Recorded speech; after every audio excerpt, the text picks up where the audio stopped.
अब आपको लाइव लिए चलेंगे। सेनेट का इजलास जारी है। हमने $5 अरब की इनको पैकेज भी ऑफर किया, लेकिन खुदा का शुक्र है कि मियां नवाज शरीफ साहब ने जुर्रत का मुकाबला किया और उस $5 अरब को ठुकरा कर पाकिस्तान को नाकाबिल तस्खीर एक यानी सिक्योरिटी के हवाले से मुल्क को एक मजबूत कुव्वत बना दिया। वो बड़ा मुश्किल फैसला था। मैं उस फैसले में उनके साथ 28 मई को नेशनल डिफेंस यूनिवर्सिटी जो आज है उसमें नेशनल डिफेंस कॉलेज था और जनरल जहांगीर करामत ने प्रेजेंटेशन दी थी कि हमारे पास कौन से आर्मामेंट्स हैं और हमारे पास कौन सी डिफेंस की चीज़ें हैं और हमारे नेबर के पास कितनी चीज़ें हैं। हमारा तो उस वक्त भी बहुत बड़ा फ़र्क था। अगर वो हम ना करते तो we would have been exposed to any danger in future, particularly after 9/11। खुदा ना खास्ता अगर पाकिस्तान एटमी कुव्वत ना होती, 9/11 के बाद जब 11 महीने दोनों मुल्कों की फौजें eyeball to eyeball खड़ी रहीं, तो आपका ख्याल है कि आपका नेबर आपको छोड़ता? ये एक वो अल्लाह ताला की दी हुई कुव्वत और मियां नवाज शरीफ साहब की जुर्रत कि वो उस वक्त जो फैसला हुआ 5 एटमी धमाकों के मुकाबले में 6 जब चले तो फिर दुश्मन को पता चल गया कि इनके साथ हम पंगा लेंगे तो ये भी काउंटर हमारे ऊपर वही काम कर सकते हैं, तो उनको जुर्रत नहीं हुई। और हमने देखा कि उसके बाद इंडिया का प्राइम मिनिस्टर चल के भाई बस पाकिस्तान में आया और उसने कहा पहली दफ़ा पाकिस्तान के एग्जिस्टेंस को मीनार पाकिस्तान के नीचे कबूल किया और उसके बाद ये कहा, वो आज भी हिस्टोरिक डॉक्यूमेंट मौजूद है कि हम तमाम मसाइल अफहाम व तफहीम नेगोशिएशन के जरिए हल करेंगे बशमूल कश्मीर इशू के। अब ये we just lost that opportunity. और उसके बाद हमने कारगिल का पंगा ले लिया और उसके बाद we know the, I don't want to just repeat, I want to come on the main subject क्योंकि किस वक्त तो बहस हो सकती है।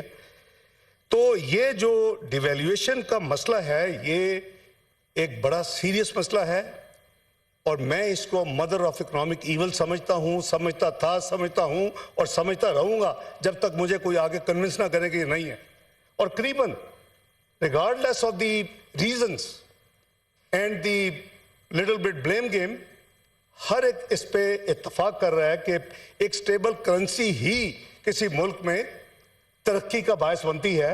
ये तमाम जो मिडिल ईस्ट के ममालिक हैं ये बेवकूफ़ हैं। इनकी 40-40 साल से एक ही करेंसी की वैल्यू चल रही है। इनका ऑयल रेवेन्यू जो आता है $17 का भी पर बैरल रहा है और $130 का भी पर बैरल रहा है, लेकिन उसकी करेंसी के जो रेट्स हैं विज़ा विज़ दी डॉलर और स्टर्लिंग वो तो नहीं बदले।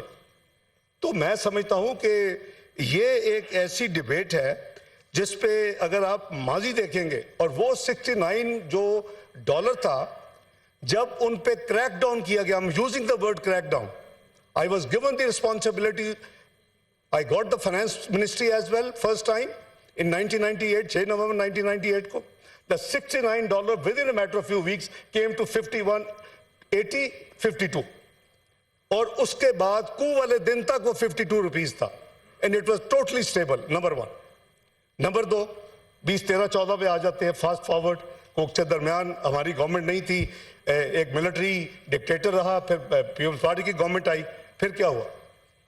आनन फानन 100 पे करीबन छोड़ा पिछली गवर्नमेंट ने और देखते देखते वो चंद महीनों में 100 ओपन मार्केट 114 और इंटर बैंक मार्केट 111 पे चला गया। एक पिंडी के सियासतदान ने चैलेंज किया हुकूमत को कि अगर ये 100 पे के करीब आ जाए तो मैं अपनी सियासत छोड़ दूंगा सारी जिंदगी के लिए। वो पार्टनर था हमारे साथी जो अपोजिशन में बैठे हैं उनकी जमात का, और आपने देखा कि वो 100 पे आया और 4 साल उसके बाद 2014 onwards Pakistan currency remain stable at 104.50 around that, तो चंद पैसे ऊपर चंद पैसे नीचे। आज आप अभी 12 दिसंबर 2017 ब्लूमबर्ग अभी करें, आपके पास फोन मौजूद हैं, क्या लिखता है ब्लूमबर्ग उस वक्त? Pakistan currency has been more stable rupee in the South Asia since 2014 except recent slide.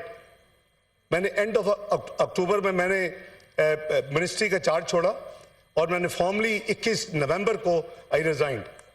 उसके बाद ये दिसंबर में स्टार्टेड मूविंग फ्लेक्सिबिलिटी।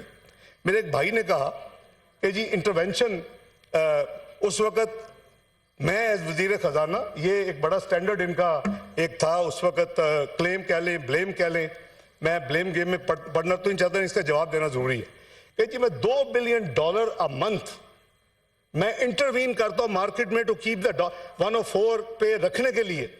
भाई आप 42 महीने हुकूमत में रहे हैं, तो आपके तो मेरे $84 बिलियन के रिजर्व होने चाहिए, आपने तो इंटरवीन नहीं किया बकौल आपके। Your information is totally political, bias, wrong, and you can verify with the State Bank of Pakistan, number 1। अब जहां तक सेंट्रल बैंक का ताल्लुक है, to the certain degree they do intervene, हमारा भी करता है अपनी कैपेसिटी के मुताबिक। उसे इतना पैसा नहीं है कि वो बैंक ऑफ इंग्लैंड और फेडरल रिजर्व और बैंक ऑफ जापान की तरह इंटरवीन करे। मैं अपने भाई को ये चैलेंज दे के कह रहा हूं कि ये चेक करें, सवाल दें कि 2013-17 में कितनी इंटरवेंशन स्टेट बैंक की, हालांकि फाइनेंस मिनिस्टर से कोई ताल्लुक नहीं है, और 2018-22 before they left the government कितनी हुई। They will be amazed to see कि इनकी इंटरवेंशन ज्यादा थी जब इन्होंने 180 से 152 पे लाए। तो भाई प्लीज बात करने से पहले आप फैक्ट्स को वेरीफाई कर लिया करो। You are most welcome to put a question, get the answer from State Bank के 2013 से 2018 या 17 कितनी इंटरवेंशन की स्टेट बैंक ने, नॉट द गवर्नमेंट, एंड 2018 से 2022 कितनी, आपको पता चल जाएगा। और फिर आपका ये कहना कि जी 2 बिलियन, ये इन्होंने कैंपेन की हुई थी मुल्क में कि $2 billion a month Ishaq Dar intervention करके इसको 104 पे रखा हुआ। ओ भाई आपने 42 महीने इंटरवेंशन नहीं की तो 84 बिलियन रिजर्व तो वो होने चाहिए। तो that was a false statement, misinformation given to you. I don't blame my brother, because this once you, और हमें आदी हो गए हैं कि हमने झूठ बोलने जो सुनते हैं उसको बगैर वेरीफाई करके उसको हम एक्सेप्ट कर लेते हैं। अब आ जाते हैं कि इसका हल क्या है। इसमें कोई शक नहीं है कि डिवैल्यूएशन तबाहकुन चीज है। बुकिश एकेडमिक, मेरी 25 साल से लड़ाई होती है इंटरनेशनल इंस्टीट्यूशन से इसी सब्जेक्ट के ऊपर। They consider me enemy of devaluation and I'm happy to have that title from them. उसकी वजह यह है कि ये आपकी, हमने भी इकोनॉमिक्स पढ़ी है, most of us would have studied economics in our graduation और पोस्ट ग्रेजुएशन। ओ भाई वो एक किताबी एक एकेडमिक है कि जी आपकी करेंसी जब डिवैल्यू होगी तो आपकी एक्सपोर्ट्स बढ़ेंगी। Pakistan doesn't have export of surplus, we are not China कि उनका 3-4%, मेरा हमेशा ये वही काउंटर आर्गुमेंट रहा है जनाब चेयरमैन कि 3-4% चाइना जब अपने डिवैल्यू करता है तो उनकी बिलियंस ऑफ डॉलर्स की फॉरी एक्सपोर्ट ऑर्डर आ जाते हैं। हमारे तो एक्सपोर्टर ऑर्डर्स लेने के बाद अपनी मैन्युफैक्चरिंग शुरू करते हैं, नंबर 1। नंबर 2, हमारी एक्सपोर्ट्स पे करीबन 60 से 65% इंपोर्टेड कंपोनेंट शामिल होता है। तो हमें तो डिवैल्यूएशन सूट ही नहीं करती किसी भी हवाले से। हम करते क्या, what is the export percentage of GDP, 9% से भी कम। हम 91% इकोनॉमी को तबाह करके रख देते हैं। ये जो बिलीवर हैं जो आके हर वक्त टीवी के ऊपर उस वक्त कहते हैं जी 104 पे हिलने नहीं दे रहा है, इसहाक डार 104 पे, आज वो रोते हैं, आज वो गायब हैं, सूडो इंटेलेक्चुअल्स। क्योंकि कितनी एक्सपोर्ट बड़ी, नई गवर्नमेंट आई उसने खोला छोड़ दिया, and I don't blame them. ये नंबर फिर करेक्ट कर दूं, I think my honourable colleague has wrong information. 104 पे मियां नवाज शरीफ साहब ने छोड़ा और मैंने छोड़ा। 114 और 15 के दरमियान शाहिद खान अब्बासी ने छोड़ा, और to be fair to the caretaker government उन्होंने 144 पे नहीं छोड़ा, उन्होंने 124-50 पे छोड़ा। सो 10 रुपए की डिवैल्यूएशन शाहिद खान अब्बासी के जमाने में हुई, 10 रुपए की डिवैल्यूएशन केयरटेकर, अभी जो फाइनेंस मिनिस्टर है ये उस वक्त केयरटेकर फाइनेंस मिनिस्टर 2018 में शमशाद साहिबा। तो 124 से जब वो शूट करके गया तो पहले 3 साल का आप देख लें कि जो छोड़ा उसको उस एकेडमिक थ्योरी और इन इंटरनेशनल इंस्टीट्यूशन की यानी कह लें कि एडवाइस पे, तो फिर उसका हाल क्या हुआ।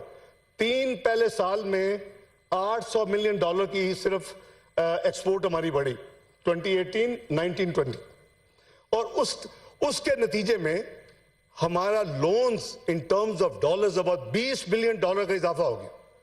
1 रुपए से करीबन $100 अरब का पब्लिक डेट का इजाफा होता है।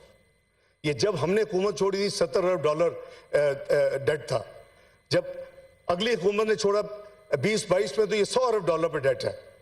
उस वक्त डेट एंड लाइबिलिटी जो थी वो करीबन 100 बिलियन करीब थी, अब वो 130 बिलियन डॉलर के करीब है। तो बात यह है कि इसका हल हमें बैठ के ए पॉलिटिकल होकर सोचना चाहिए। ये बिल्कुल तबाही का रास्ता है। अब हमें वापस आते हैं कि सितंबर 2022 में बीबी अब अपने लीडर को कहना पहले पैसे वापस लाए, ठीक है? If you want me to detail I can expose him to the nth degree and you will be ashamed, so don't please interrupt while I'm speaking. जी प्लीज नो क्रॉस टॉक। बात यह है कि जनाब चेयरमैन, ये हमारी हालत है। We are talking the most serious subject of Pakistan. We have suffered, लोग मर गए हैं, इसकी वजह से कीमतों में 3 गुना इजाफा हुआ है, दिस फ्लॉड पॉलिसीज की वजह से। और मैं किसी को ब्लेम नहीं कर रहा, मैं करेक्टिव एक्शंस की बात कर रहा हूं, लेकिन उसके लिए भी लोग सुनने के लिए तैयार नहीं है। हमारी आदत है कि हमने हर चीज से सियासत कर रही है, करें ना, लाएं 84 बिलियन कहां से आपने सेव किया? Call the State bank here, I challenge you कि कितने पैसे हमने इंटरवेंशन किए, कितने पीटीआई में किए। You will find the number is higher. You have done 7 to 8 billion. अब हमारे जमाने में स्टेट बैंक ने 5-5.5 बिलियन की इंटरवेंशन की है। यू थिंक कि मुझे नंबर्स तक नहीं पता? तो मैं अर्ज कर रहा हूं कि ये जो, please this is no way जी, please this should be order in the house. ये हम सारी रवायात को छोड़ रहे हैं। जब लीडर ऑफ द हाउस या लीडर ऑफ द ऑपोजिशन बोलता था, लोग सुनते थे। मैनेजमेंट है, वो भी स्टेट बैंक की जिम्मेदारी है। हमारी पिछले 2-3 साल में हमने मादर पिदर आजादी दे दी है अपने कुछ अदारों को, उनको आप हाथ नहीं लगा सकते। ये हैंडफुल ऑफ स्पेकुलेटर्स हैं। ये जो तारीफ कर रहे हैं ना, बिल्कुल ठीक तारीफ कर रहे हैं कि अभी कैसे ठीक हुआ है। वही सागदार का फॉर्मूला 98-99, वही सागदार का फॉर्मूला 20-13-14। ये लातों के भूत बातों से नहीं मानते। आपकी सी कैटेगरी बंद हुई है, आपकी बी कैटेगरी बंद हुई है एक्सचेंज कंपनीज की, आपकी एक कैटेगरी रह गई है, उसके ऊपर मॉनिटरिंग हो रही है। डोंट थिंक ये ऑफ द कफ आ गया। अच्छी बात है, Pakistan should do, we should all support these things. तो बात ये है कि आज भी पाकिस्तान की करेंसी अंडर वैल्यूड है और इसको मजीद इंप्रूव होना चाहिए मेरे नजदीक। इसकी जो रील है, we should negotiate with international अदारास कि जी real effective exchange rate is the scientific process of calculating the currency value. Let's have that currency value. तो मैं समझता हूँ जी कि ये रील इसका एक सोल्यूशन है। इसके ऊपर इंफॉर्मेशन मेरे साथी बिल्कुल मंगवाएं, हम इकट्ठे बैठे और इसका हम हल निकालें। अदरवाइज ये पाकिस्तान की जो इकोनॉमिक तबाही हुई है, उसमें सबसे बड़ा जो मेजर इसका कंट्रीब्यूटर है वो डिवैल्यूएशन है। और बहुत शुक्रिया।